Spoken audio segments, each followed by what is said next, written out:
A statement from 12 senior UN officials last week called for a stop to reports of indiscriminate and targeted attacks against civilians, including rape and other horrific forms of sexual violence which continue to surface. When it comes to sexual and gender-based violence, just to give you facts, that in mid-March, 5 medical facilities at Mekelle, Adigrat, Bokro, Shere and Aksum recorded around 516 rape cases. Given the fact that most health facilities are not functioning and also the stigma associated with rape, it is projected that actual numbers are much higher. And women say they have been raped by armed actors. They also told stories of gang rape, rape in front of family members, and men being forced to rape their own family members under the threat of violence.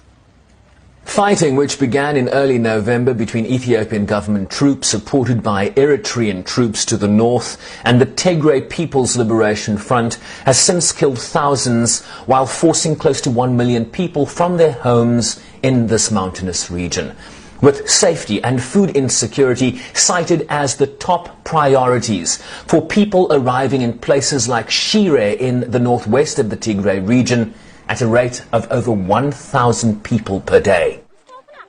As food insecurity and nutrition in a worsening socio-economic climate with reduced harvests further complicates the situation on the ground.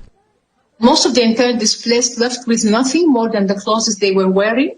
They are generally traumatized and they tell stories of the difficult journey they took in search of safety. Some reported walking for 2 weeks as far as 500 kilometers. And of the people who traveled with them, some were reportedly killed, particularly youngsters. People were reportedly beaten. Women were subject to rape, and some were pregnant and delivered on the way, losing their babies.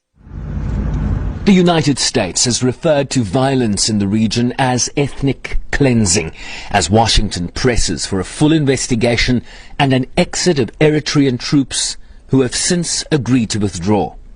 The administration has repeatedly engaged the Ethiopian government on the importance of ending the violence, ensuring unhindered humanitarian access, and allowing a full, independent international investigation into all reports of human rights abuses. As you noted, Secretary of State Blinken has spoken to the Ethiopian Prime Minister twice to emphasize the United States' concern about the humanitarian and human rights crisis we're seeing.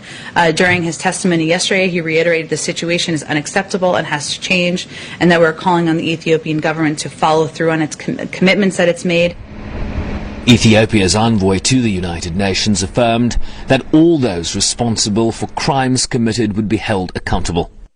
We're trying our level best to apprehend those who committed crimes, egregious crimes, but in the meantime, we call upon them to hand over themselves and have their days in court. This, we believe, is the right approach, so that we're not giving anyone out there, not only in the Tigray region, but in any parts of Ethiopia, that whoever committed a crime must be accounted. The UN also confirmed last week that a joint investigation between its Human Rights Office and the Ethiopian Human Rights Commission will be undertaken as part of a much-needed accountability process for the victims. Sherwin Brycepease, SABC News, New York.